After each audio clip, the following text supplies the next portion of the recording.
ተመስገን ጥሩነህ የኢትዮጵያ ፌዴራላዊ ዲሞክራሲያዊ ሪፐብሊክ ምክትል ጠቅላይ ሚኒስትር፣ ክቡር አቶ አለማን ታገደው የአማራ ክልል ጠቅላይ ፍርድ ቤት ፕሬዝዳንት፣ ክብርት አፈ ጉባኤ ወይዘሮ ፋንቱ ተስፋዬ የአማራ ክልል ምክር ቤት ዋና አፈ ጉባኤ፣ ክቡር ጀነራል አበባው ታደሰ የኢትዮጵያ ፌዴራላዊ ዲሞክራሲያዊ ሪፐብሊክ ጠቅላይ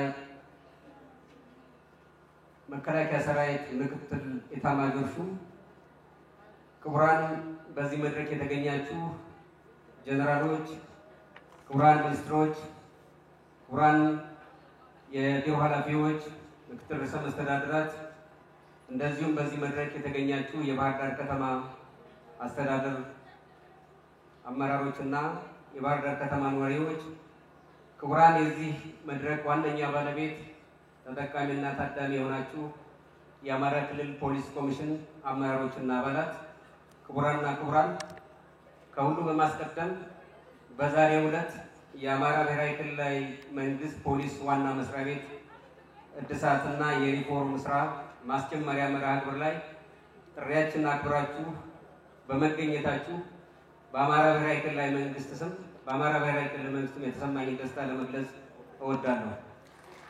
ክቡራንና ክቡራት፣ በዛሬው ዕለት የታደምንበት የተቋም ግንባታና የሪፎርም ስራ በአጠቃላይ በህንፃ ስራ ማስጀመሪያ ስራችን ላይ እና በዚህ መልኩ በውጤታማነት ተካሂዶ በተለይም ደግሞ ባለፉት ጥቅምት 16 2016 ዓመተ ምህረት የጀመርነውን የጸጥታ የሪፎርም ስራ የዚሁ ዋነኛ ሁነኛ ማሳያ የሆነውን የህንፃ ግንባታና እንደዚሁም የሪፎርም ስራ ውጤታማነትን ማረጋገጫ የሆነውን የህንፃ ምረቃ ፕሮግራም ላይ በእንደዚህ ሁኔታ በመጠናቀቁ በመጀመሪያ ደረጃ ለክልላችን የፖሊስ ኮሚሽን አመራሮች ከፍ ያለ ምስጋና ለማቅረብ እወዳለሁ። በሁለተኛ ደረጃ ክልላችን የጸጥታ አካላትን የማጠናከርና ህዝባችንን በማሳተፍ የክልላችን የጸጥታ ስራና የህግ የበላይነት የማስከበር ስራ ያለውን የቁርጠኝነት ደረጃ ማሳያ በመሆኑ ምክንያት በእኔ በኩል እንዳንድ የክልል መንግስት አመራር እና እንዳንድ የመንግስት የክልል መስተዳድር ምክር ቤት አባልነት በጣም ከፍ ያለ ደስታ የተሰማኝ መሆኑን ለመግለጽም እወዳለሁ። የክልላችን መንግስት ይህንን አጠቃላይ የጸጥታ ተቋማት ሪፎርም ስራ ሲሰራ በዋነኛነት መነሻ ያደረገው በአገር ደረጃ የተጀመረውን የጸጥታ አካላት ሪፎርም ማዕከል በማድረግና በክልላችን እያጋጠመን ያለውን የጸጥታ ችግር እንደዚሁም ደግሞ የወደፊት በክልላችን ያለውን የጸጥታ ወይ ስጋት ምክንያት መሰረት በማድረግ የሪፎርም ስራዎችን ባለፈው 1 ዓመት ተኩል ያህል እያካሄደ ይገኛል።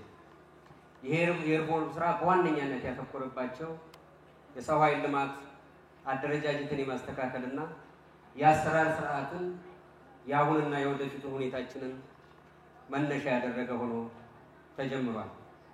አንዳንድ ሰዎች እንደሚሉት ሳይሆን የሪፎርም ስራችን የአመራር ለውጥ ማድረግ ብቻ አይደለም። ይልቁንም ከአመራር እስከ አባል ድረስ ያለው የጸጥታ ኃይላችን በተስተካከለ አመለካከትና የማድረግ ብቃቱ ከፍ ባለ ደረጃ እንዲገኝ በመመኘት የተጀመረ ነው። እንደሚታወቀው የአማራ ክልል ፖሊስ ባለፉት ከ30 ዓመት በላይ የክልላችን ህዝብ እና መንግስት እንደዚሁም ደግሞ ለሀገራችን አንድነትና ለህዝባችን ትስስር ከፍተኛ አስተዋጽኦ ያበረከተ የክልላችን የጸጥታ አካል እንደሆነ ይታወቃል። በተለይም ደግሞ ከቅርብ ጊዜ ወደዚህ በአጠቃላይ በክልላችን ውስጥ ያለ የፖለቲካ ብልሽት የፈጠረውና በተደጋጋሚ በተቋማት ውስጥ የነበረው የተቋም ግንባታ ስራ እየተጓተተ በመምጣቱ ምክንያት በክልላችን ያለው የጸጥታ ኃይል በተለይ የፖሊስ ኃይላችን በትክክለኛ አቅጣጫ ላይ እንዳልነበረ በወቅቱ የሪፎርሙን አስፈላጊነት ስንገመግም በጋራ እንደ መስተዳድር ምክር ቤትም ሆነ ከጸጥታ አመራሮች ጋር በጋራ የተግባባንበት ጉዳይ። ከዚህ ውስጥ አንደኛውና ዋነኛው የክልላችን የጸጥታ ኃይል የፖሊስ ኃይል በተለይ ተልእኮ ምንድነው የሚለው ነገር በአግባቡ መበየንና በዚህ ተልእኮ ውስጥ መሆኑንና ለመሆኑን የማረጋገጥ ጉዳይ ሰፊ ጊዜ ወስደን ተነጋግረንበታል። እንደሚታወቀው የክልላችን ህዝብ የክልላችንን ሰላም መጠበቅ የክልላችንን ክብርና አንድነት ማረጋገጥ ከዛም አልፎ ከፌደራል የጸጥታ ተቋማት ጋር በጋራ በመቀናጀት ሀገራችንና ህዝባችንን ማገልገል እንደሆነ ቀድሞም የተቀመጠ አቅጣጫ እንደሆነ ይታወቃል። ሆኖም ግን በሂደት በአጠቃላይ በቀላል የማይበለው የሰራዊታችን አካል የግለሰብ ወታደር እስከሚመስል ድረስ ከአቅጣጫ ውጭ ወጥቶ እንደነበረ ግለሰብ አምላኪ የቡድኖች ዓላማ ማስፈጸሚያ የሆኑ አንዳንድ የጸጥታ አካላትም ጭምር እንደነበሩ በጋራ ገምገመናል። በስነ ምግባር ረገድ ብናይ የፖሊስ ሰራዊትን ቀድሞ የነበረውን የተቋማዊ ዲሲፕሊን ካለማክበርም በተጨማሪ ወደፊቱን የዋጀ ሰራዊት በመገንባት ረገድ ተግዳሮቶች እንዳሉ ለመመልከት ችለናል። በሁለተኛ ደረጃ አሁን ያለው የፖሊስ አደረጃጀት በውስጡ በጥራቱ በሙያ ስብጥሩም ቢሆን አሁንና የወደፊቱን የክልላችን ጸጥታ በማስከበር የማያስችል መሆኑን በጋራ ስምምነት የደረስንበትና አደረጃጀቱን ጭምር ማስተካከል በአጠቃላይ ከፌደራል የጸጥታ ኃይላት ጋር ያለውን ቅንጅትም ታሳቢ በማድረግ እንደዚሁም ከሌሎች የክልላችን የጸጥታ ኃይላት ጋር እንዴት መቀናጀት እንዳለበትም መበየንና ማስተካከል እጅግ አስፈላጊ ስለነበር የተጀመረ ስራ ነው። በአመለካከቱ የተስተካከለ በማድረግ ብቃቱ ያደገ እንደዚሁም ደግሞ እጅግ በጣም ስምረት ያለውና ስራዎችን የሚያሰልጥ አደረጃጀት ከመፍጠር በተጨማሪ በአጠቃላይ አደረጃጀቱንም ሆነ የሰው ኃይሉን በአግባቡ ሊመራ የሚችልበትን የህግ ማሻሻያ ማድረግ እጅግ አስፈላጊ ስለነበር በአማራ ክልል ምክር ቤት ቀርቦ አዲሱ የፖሊስ ማቋቋሚያ አዋጅ እንዲጸድቅና አዋጅን ተከትሎ ልዩ አሰራሮችም እንዲጸድቁ የተደረገበት ሁኔታ እንዳለ ለመግለጽ ወዳለሁ። ቀጥሎም የጸጥታ ኃይላችን የሚሰማራባቸውና የሚሰለጥንባቸውን ተቋማት ማሻሻልና እንደገና ማደራጀትም አስፈላጊ በመሆኑ የመሰረታዊ ወታደር ማሰልጠኛ ተቋማትን መለየትና በተለይም ደግሞ በአመራር ደረጃ አመራር የምንቀርጽበት የምናሳድግበት በአጠቃላይ በልዩ የሙያ ዘርፎች የሚሰለጥኑበትን ተቋማት በዩኒቨርሲቲ ደረጃ ማሳደግና ለዚህም የሆነውን አቅም የመገንባት ስራ እንዳንድ ተልዕኮ ይዘን ስንሰራበት ቆይተናል። ምክንያቱም በዋነኛነት በተቋም ማሻሻያ ውስጥ ከአደረጃጀትና አሰራሮችን ከማስተካከልም በላይ ትልቁ አቅም አመራርና በአጠቃላይ ደግሞ አመራሩ የሚመራውን የሰው ኃይል አቅም መገንባት በመሆኑ እዚህ ላይ አተኩረን እንድንሰራ አቅጣጫ አስቀምጠናል።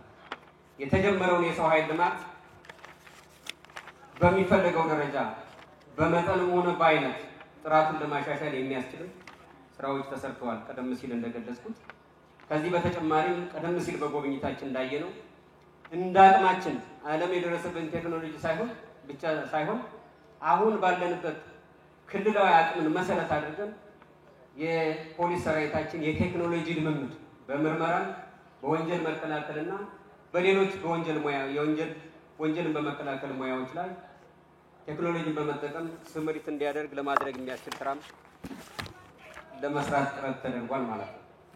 ክቡር ምክትል ጠቅላይ ሚኒስትር፣ ክቡራንና ክቡራት፣ የክልላችን መንግስት በአጠቃላይ የፖሊስ ሰራዊቱን ብቻ ሳይሆን በአጠቃላይ የጸጥታ ተቋማትን የሪፎርም ስራ ማሳለጥ በእጅጉ እንደሚያስፈልግ ያምንበታል። ከዚህ በመነሳት የክልላችን የሚሊሻ ኃይል እንደዚሁ በተመሳሳይ መልኩ በሪፎርም ስራ ውስጥ ይገኛል። የክልላችን የሰላምና ጸጥታ ቢሮም በተመሳሳይ መልኩ ይህንኑ ተግባራዊ በማድረግም ላይ ይገኛል። በተለይም ደግሞ የጸጥታ አካላት በአመራርና በልዩ ሙያዎች የሰለጠነ የሰው ኃይል በማብቃት በኩል ከፍ ያለ ትኩረት ሰጥተን እየሰራን እንገኛለን። ይሄም ስራ ተጠናክሮ እየቀጠለ ይገኛል። በሁለተኛ ደረጃ የፖሊስና የጸጥታ ኃይላችን ከሌሎች ባዕድና ሙያዊ ስነ ምግባር ካልሆኑ ጉዳዮች እንዲጸዳ ለማድረግ የሚያስችል ልዩ አጫጭር ስልጠናዎችን ከሀገራችን የመከላከያ ሰራዊት ተቋማትና ከፌደራል ፖሊስ ተቋማት ጋር በመተባበር እየሰራን እንገኛለን። በተለይም ከመከላከያ ሰራዊትና ከሌሎች የጸጥታ አካላት ጋር ተደራጅቶና ተቀናጅቶ የመስራት ልምምድ ከወትሮ በተለየ ሁኔታ ከፍ እያለ የመጣ መሆኑንም እንገነዘባለን። በዚህም እንደ ክልል በተለይም ደግሞ የፖሊስ ተቋሙ በእጅጉ እየጠቀመው እንደሆነ እንረዳለን። ከሁሉም በላይ የጸጥታ ኃይል ዋነኛ አቅሙ ህዝብ እንደሆነ በማመን ወንጀልን በመከላከልና የህግ በላይነት በማረጋገጥ ረገድ ህዝባዊ መሰረት እንዲኖረው ለማድረግ የሚያስችል ስራም እንደዚሁ የሪፎርሙ አካል ሆኖ እየቀጠለ ይገኛል። የክልላችን የጸጥታ አካላትን ህግን መሰረት ባደረገ በአገር ደረጃ በወጣው ስታንዳርድ መሰረት ስራውን የሚፈጽምበት ልዩ ልዩ ቴክኖሎጂና ትጥቆችን እንዲይዝ ለማድረግ ከፍተኛ ትኩረት ተሰጥቶ እየተሰራ ይገኛል። የክልላችን የጸጥታ ኃይላትም የክልሉ መንግስት የሚያደርገውን ድጋፍ በመጠቀምም በአሁኑ ሰዓት በተለያዩ ደረጃ ባደረግነው ስልጠና የፖለቲካ አመራሮችም ጭምር በተሳተፍንበት የራሱን ቡድናዊና እንደ ጋራ በቲም ለመስራት በቁርጠኝነት የክልላችንን የሰላምና ጸጥታ ለማስከበር ከፍተኛ መነቃቃትና በከፍተኛ መስዋዕትነት የክልላችንን ጸጥታ ለማስከበር ስራ እየሰራ ይገኛል። በዚህ መሰረት በዚህ ዓመት በከፍተኛ አመራርና በታችኛ አመራር እርከን በአጠቃላይ በልዩ ልዩ የግንባታ ስራዎችንም ትኩረት ሰጥተን እየሰራን እንገኛለን። በማህበረሰብ አቀፍ የወንጀል መከላከል ተግባርም እውን ይሆን ዘንድ መደበኛ ፖሊሱ ላይ ትኩረት ያደረገ ስራዎችን እየሰራን እንገኛለን። ይህን ስራ በመስራት ሂደት በልዩ ልዩ የፌዴራልና የክልል ተቋማት ከፍተኛ አስተዋጽኦ አበርክተዋል። ከሁሉም በላይ ደግሞ የሀገራችን መከላከያ ሰራዊት በክልላችን ያለ የጸጥታ ስራ በማረጋገጥና የህግ በላይነት እንዲከበር ከማድረግ ጎን ለጎን ክልሉ ራሱን እንዲችል ብቻ ሳይሆን ለዘለቄታው ለራሱ ብቻ ሳይሆን ለሀገርም ትልቅ አቅም በሚሆንበት መንገድ የአቅም ግንባታ ስራዎችን በስልጠና ማዕከላት ብቻ ሳይሆን ሰራዊታችን የክልሉ ፖሊስ ሰራዊት ግዳጁን በሚፈጽምበትም አካባቢ አቅሙን በመገንባት ረገድ ከፍተኛ አስተዋጽኦ እያበረከተ ይገኛል። ለዚህ ደግሞ ክቡር ምክትል ኤታማዦር ሹም ጀነራል አበባው ታደሰ ላደረጉት አስተዋጽኦ በተለየ መንገድ ምስጋና ማቅረብ እፈልጋለሁ። የፌዴራል ፖሊስ በተመሳሳይ መልኩ በየማሰልጠኛ ተቋሞቹ የፖሊስ አመራሮችን አቅም በመገንባት በተለይ በዚህ ዓመት ልዩ ትኩረት ሰጥቷል። እንደዚሁም ለኢፌዴሪ የፌዴራል ፖሊስ አመራሮችና ተቋማት ከፍ ያለ ምስጋና ለማቅረብ እፈልጋለሁ። ስለሆነም በአጠቃላይ በክልላችን ውስጥ አስተማማኝ ሰላም፣ ዘላቂ ሰላም እንዲሰፍን በማድረግ ለአሁኑ ብቻ ሳይሆን ለወደፊቱም ጠንካራ የፖሊስ ሰራዊት እንዲፈጠር በማድረግ በኩል የሀገራችን ምክትል ጠቅላይ ሚኒስትር በየጊዜው በአካባቢውን በመገኘት ተቋማትንም ሰብአዊንም በግንባር በመገኘት በመጠየቅ እና በማበረታታትም በየጊዜው የማሻሻያ ሀሳቦችን በማቅረብ ከፍ ያለ አስተዋጽኦ ስላበረከቱ በድጋሜ ከፍ ያለ ምስጋና ለማቅረብ እፈልጋለሁ። በዚህም በተለይ ይሄ ተቋም እንዲገነባ ከፍተኛ አስተዋጽኦ ያበረከቱ ባለሀብቶች፣ የባህር ዳር ከተማ አመራሮች እንደዚሁም ደግሞ ልዩ ልዩ ተቋማት አመራሮች ላደረጋችሁት አስተዋጽኦ ከፍ ያለ ምስጋና ለማቅረብ እፈልጋለሁ።